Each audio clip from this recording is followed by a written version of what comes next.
Hi everyone, welcome to Cordlife Connect. I'm Lauren Kim, a first-time mom to be, and today we're diving into something very, very close to my heart, and that is early pregnancy prep. And I'm not doing this alone. I have with me Dr. Maria Concepcion Cenizal-Santos, a board-certified OB-GYN who's known to provide comprehensive care for women. Her focus is on individualized attention and informed decision making.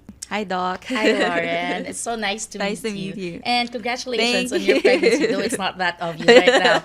Thank so, you. to everyone who's watching, welcome to Cordlife Connect. Cordlife Connect is an initiative by Cordlife Philippines designed to support and empower expectant parents as they prepare for the beautiful journey of parenthood. So, I'm excited about our topic today, Me Lauren. too. So, it is about early pregnancy, which is such a critical but very exciting part of That's pregnancy. In this day and age, information is at the tip of our fingers, but we have to be very careful because not all of them are accurate. That's true. So let's get this started, and I want to dive into our topics today. All right. So, Doc, when should you have your first OB checkup? All right, that is a very good question, Lauren. To answer that, the very first time that you'll have a suspicion of pregnancy, that you are pregnant, and the very first time that you test positive on a pregnancy test, you should consult your obstetrician right away. Because as we've said earlier, early pregnancy, there are a lot of things that we need to consider. And the moment that you know that you are pregnant, you need to get checked and you need to get the advice from your obstetrician.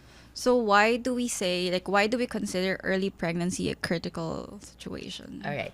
Because during early pregnancy, specifically on the first trimester, the first 14 weeks of your pregnancy, that is when the organs, the critical organs of the baby develops. So everything that happens during the first trimester, be it your environmental factors, all the medicines that you take, all the food that you take, would affect the development of your baby during that stage.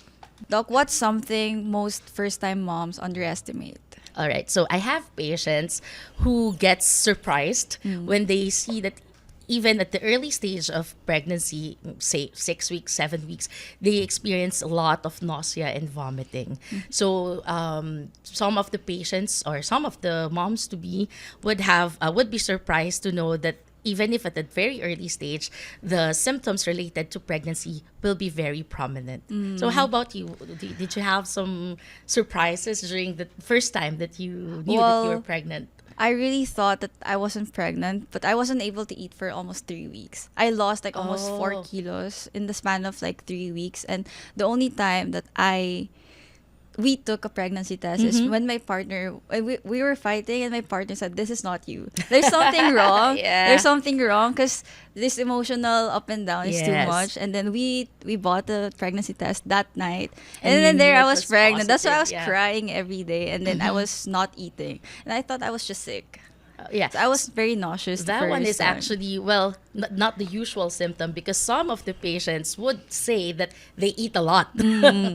So really, it's really a case-to-case basis for that matter. Let's go back to the first time that you knew that you were pregnant. Could you give me a picture on the emotions that you had during that time? Well, if I'm gonna be honest, I didn't think that I was gonna be pregnant for a long time because I have PCOS. I have PCOS. So you've been trying for a while. No, not so that I was trying, but my doctor said that if I wanted to try, I'd have to be trying harder. Yeah, Because I that's was right. also on birth control for like the longest time. yeah. So if I wanted to, I'd have to have like a proper preparation for it.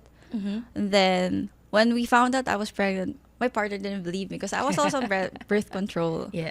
And then we went to the hospital that night also just to have a double check because we had so many pregnancy tests, but it was all positive, but he didn't want to believe. So I said, okay, let's go. And then that was Yeah. also on my birthday. So we Oh, found that's out on my birthday and nice. we were Yeah. like nervous, but also like I Yeah. was very happy. A very nice and- birthday gift indeed.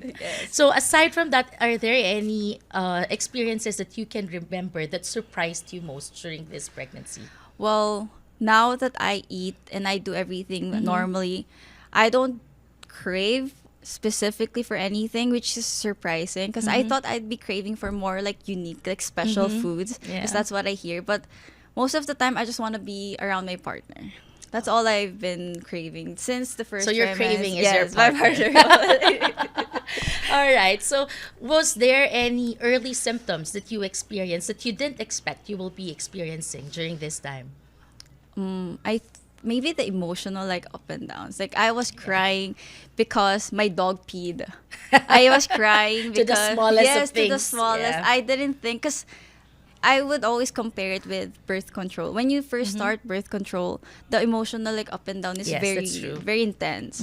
You have to adjust to Yeah, I that. have to Yeah. adjust. It takes years to fully like adjust to it. And when I found out I was pregnant, I was like, this feels like I'm back on birth control, Yes, but the hormones intense, are all yeah.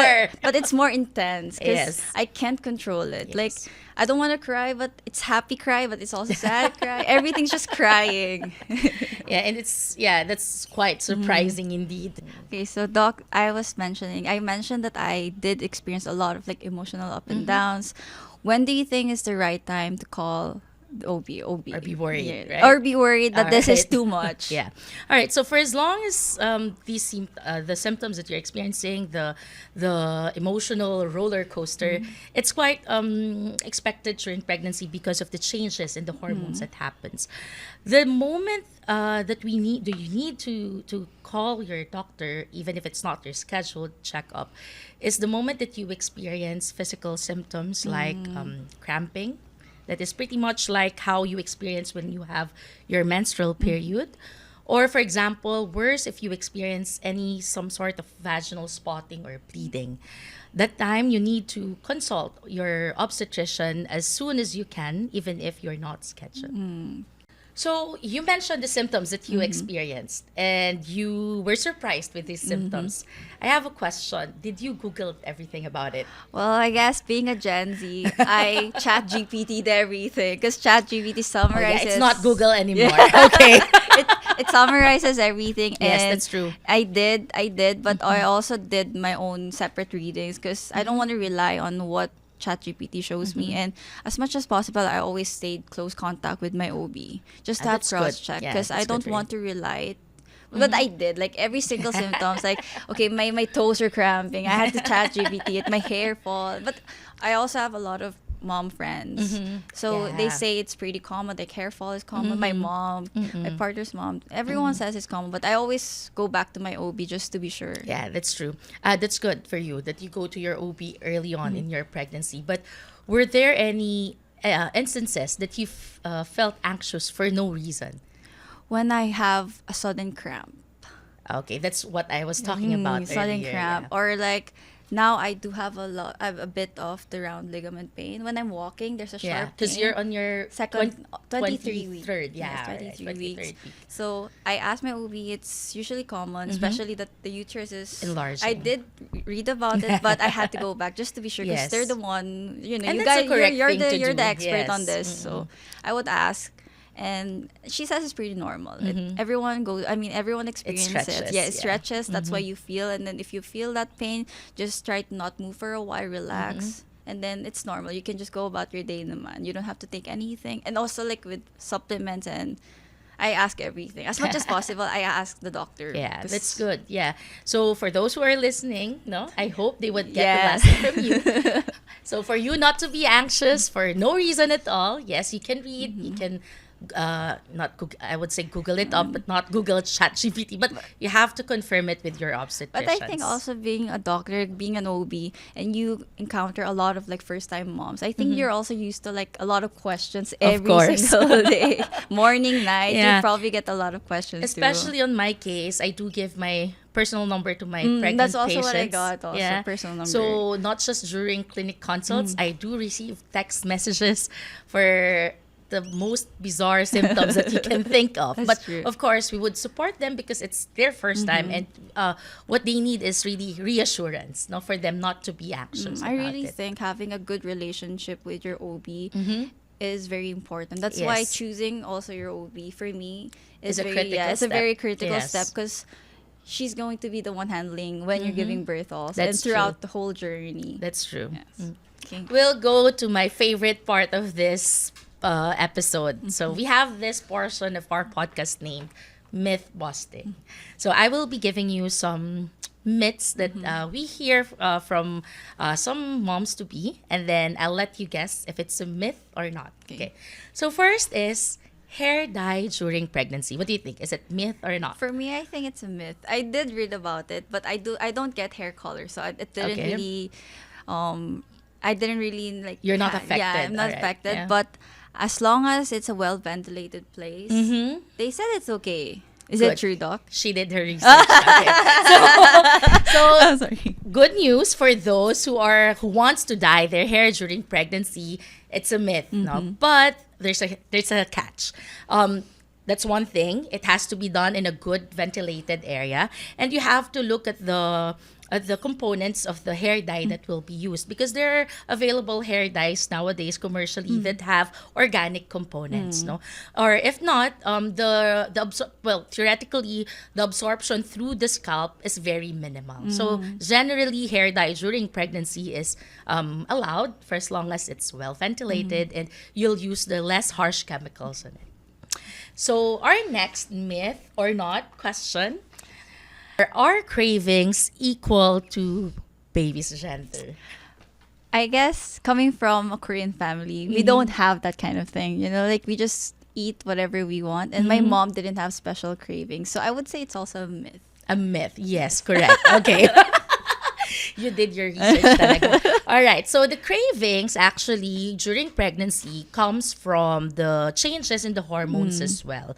So the gender of the baby would have nothing to do with the cravings that you have, because the gender would be The chromosomal. dedicated by the Yeah. chromosomes. So- I have a follow-up question on this one. all though, right, Doc. go ahead. But I also heard that your cravings are usually it comes from where you lack of. Like, let's say if you're craving for like a fruity, like let's say orange, you probably Okay. lack in vitamin C. So is that a myth or is that a fact? I think that would be a myth, because I haven't seen studies proving that there's a correlation between the lack, cravings and the something that you lack of from those kinds of food. So I think not so much.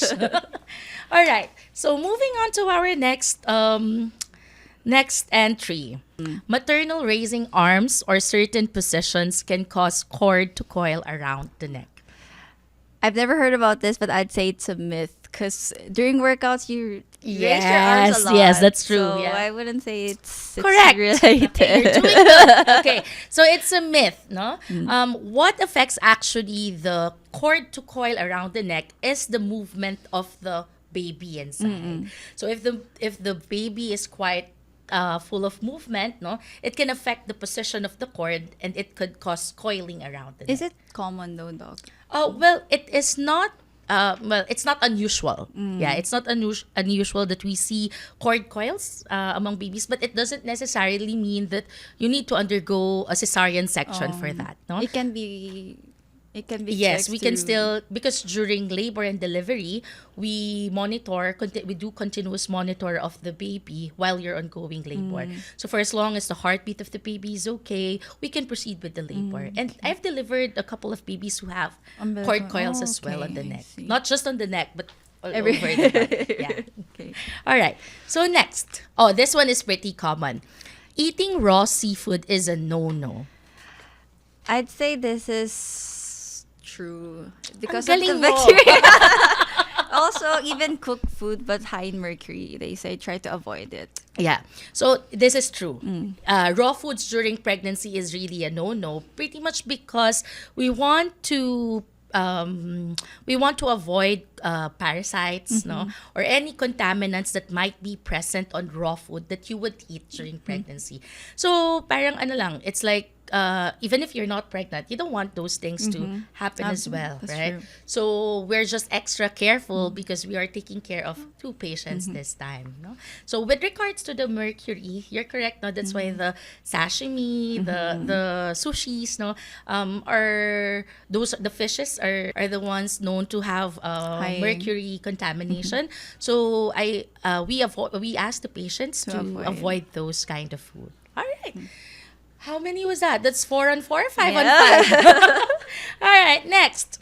Okay, this one is a nice question. Does morning sickness only happens in the morning. No, I try to tell this to my partner that morning sickness is not just morning. They just Yes. call it morning sickness, but it's just nausea every like a whole day. Correct. Okay. So it is actually a misnomer, na? The morning sickness. So the morning sickness pertains to any symptoms related to nausea, vomiting during During pregnancy, pregnancy. and doesn't necessarily mean that only happens in the morning.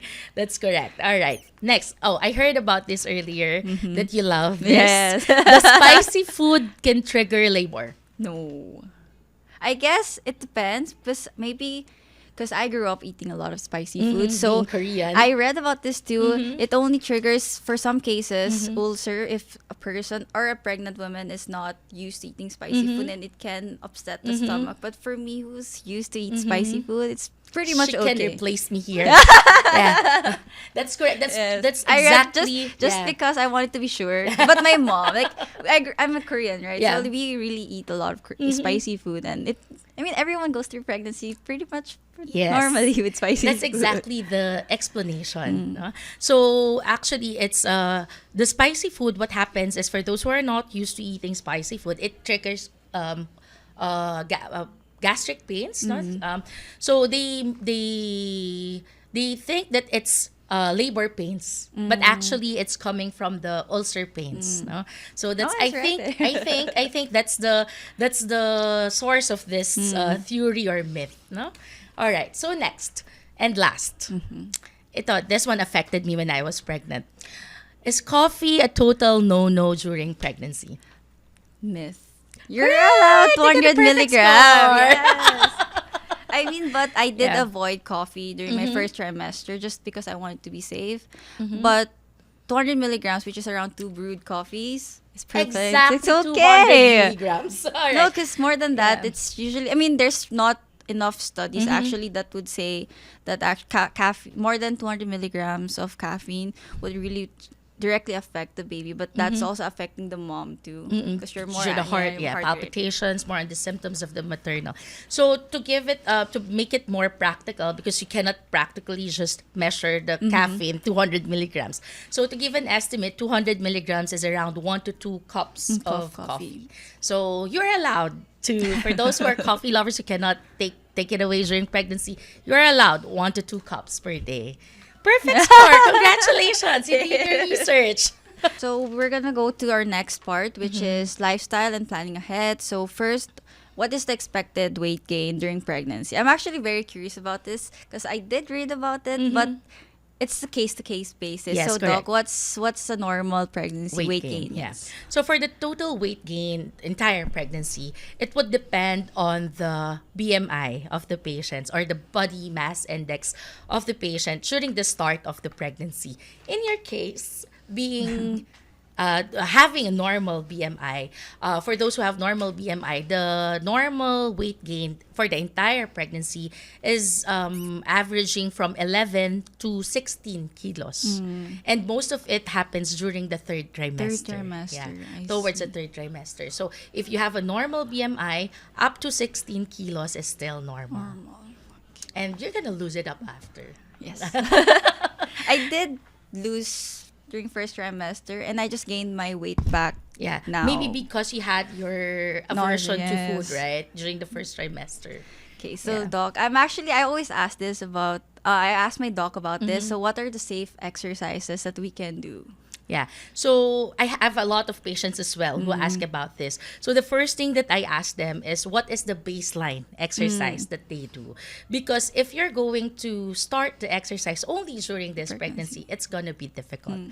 But in general, the kinds of exercises that you can do is a moderate intensity. Keep it moderate. So you can do walking. Swimming is okay as well. I heard that's actually the best cardio. Yes, because it for can improve pregnant. your circulation. And then you only have to avoid the ones that would involve high impact activities involving lifting heavy objects. No, so if those things are not done, you're good with it. And for as long as I always go back to the baseline that you are able to do before pregnancy. So what if, Doc, my baseline is before pregnancy, I would run and I would lift 6 times a week. So now I'm only allowed to do Pilates. But Yes. prenatal Pilates, yoga, and a light jog and walk. Yeah. Would you say that's also like I can do more, or do you think I should just stick to that? If you're not satisfied with with activities that like your body is wanting for more, you can try to increase it slowly. But at any point that you would experience any symptoms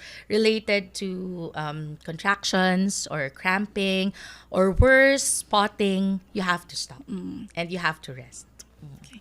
All right. So, I actually want to know what's the partner's role in pregnancy, because it comes from different, but I know for a fact that from generations before to now, the partners is more active, proactive Yes. with the pregnancy. So, Doc, what's the partner's role in pregnancy? And I'm glad that's the trend now. Yes, No? I yes. always tell to my patients, whenever I receive a patient who is alone, I always ask where is the partner. And I always ask them during follow-up, try their best to bring the partner with her, because I always want to involve the partner during this pregnancy Pregnancies. journey.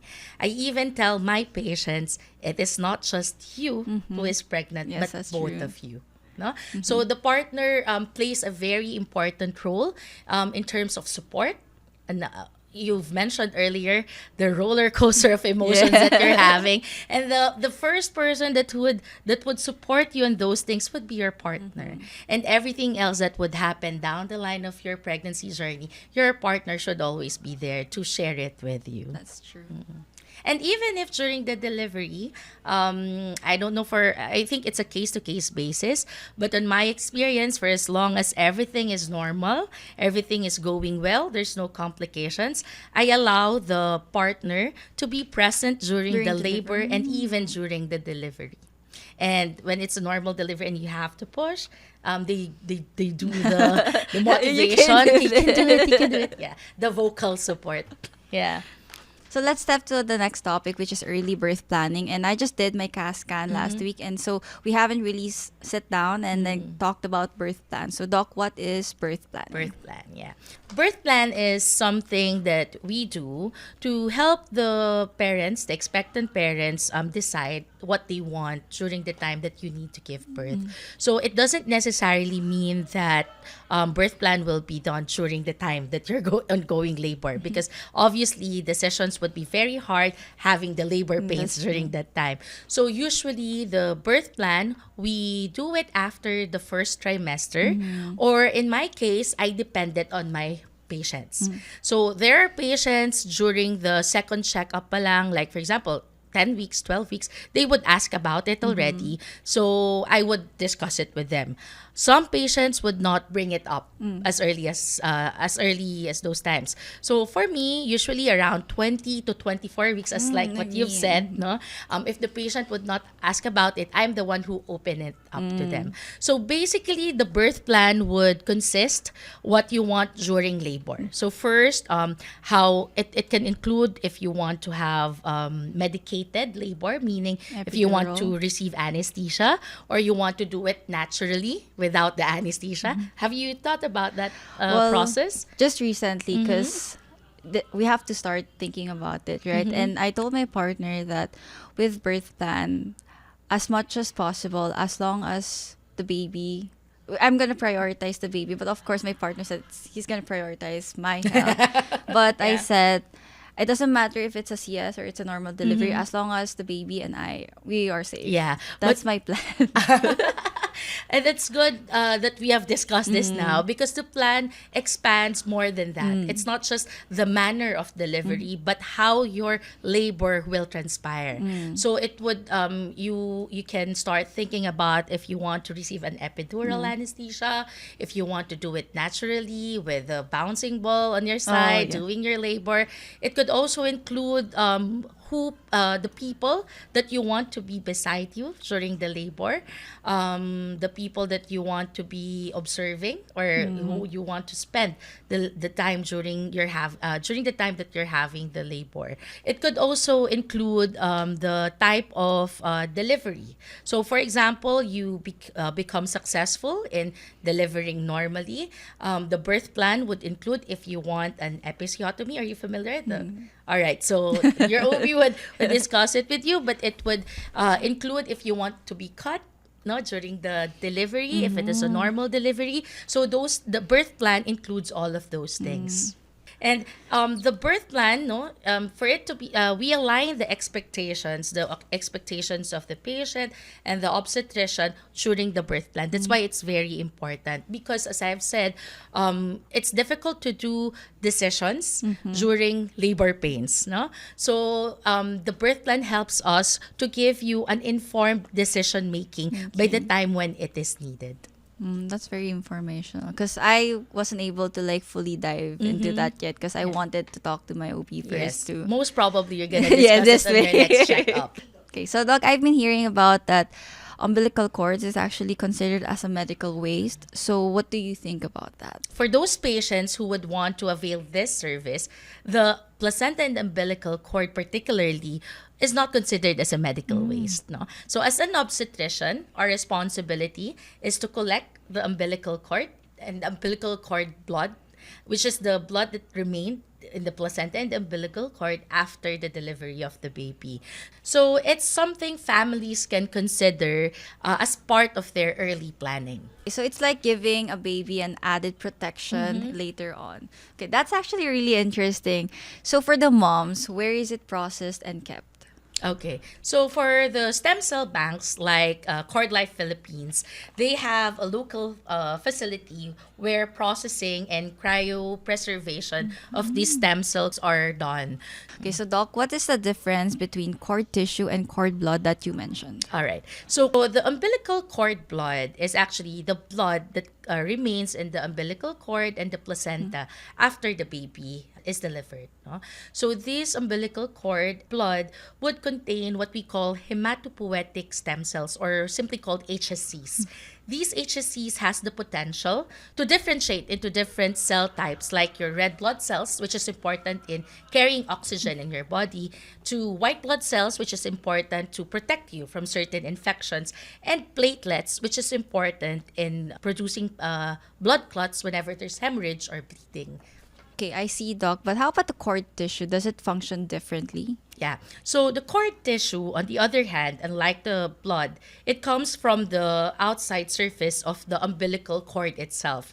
There's a gel-like structure that we see, or substance that we see surrounding the umbilical cord. We call it the Wharton's jelly. So comparing it to the hematopoietic stem cells, the cord tissue would have the mesenchymal stem cells, or the MSCs. So comparing it from hematopoietic stem cells, the mesenchymal stem cells also contain tissues that are able to differentiate into different kinds. But this time, it can differentiate into bones, cartilage, muscles, or even fat cells. Okay, that's actually very, very interesting, Doc. Can you tell me more about their uses? Yeah. So for the first one that we've mentioned, the hematopoietic stem cells that are seen in your umbilical cord, these cells are already used in standard medical treatment. So there are over 80 medical conditions wherein the hematopoietic stem cells are already being used. These include conditions like leukemia, anemia, thalassemia, and even immune and metabolic diseases. But for cord tissues, it's different. Yeah, for the mesenchymal stem cells present in the cord tissue, these ones are being studied for a possible regenerative medicine. So this includes researches for heart disease, stroke, spinal cord injury, and diabetes, just to name a few of the diseases covered for these studies. I'm really glad to know that we have this option now, Doc. And it gives me a bit more, it enlightens me, I guess, or it gives me more educational information that I can have this planning, early planning for my family. So lastly, I want to know, in your experience, why are families opting for stem cell banking? Let me answer that with my experiences with my patients. So there are two patients that I vividly remember who have contrasting and yet relatable reasons why they availed the stem cell banking.